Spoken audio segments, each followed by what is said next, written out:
नमस्कार बंधुगण वर्तमान सबुठारु बड़ खबर पहुँचिकी आसी जाइए OSSC तरफ जोटा कि आरआई एग्जामटा कैंसिल कर देछि जोटा अगस्त 1 तारिख रु सेप्टेम्बर मास पर्यंत हबार थिला मेन एग्जामटा सेटा वर्तमान कैंसिल हो जाइछि। तो हाईकोर्ट तरफ ऑर्डर आसी जे जेते पिला एग्जाम एप्लाई करथिले आरआई एग्जाम पई एप्लाई करथिले से माने समस्ते पुणी एग्जाम दे पारिबे।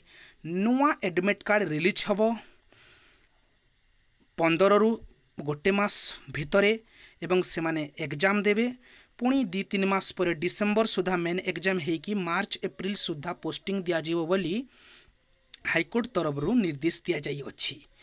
तो आपण मानक पई सबुठारु बड़ सुजोग एटा कि आपण माने पुणी एग्जाम दे पारिबे। जेते जण आपण आरआई पाई एप्लाई करथिले आईसीडीएस सुपरवाइजर एआरआई अमीन एंड एसएफएस पाई आपण माने एप्लाई करथिले समस्ते पुणी एग्जाम देबे प्रिलिम्स देन पुणी तार 5 गुणा नहीं कि पुणी मेंस एग्जाम हबो देन स्किल टेस्ट हबो देन तापरे जॉइनिंग टा हबो।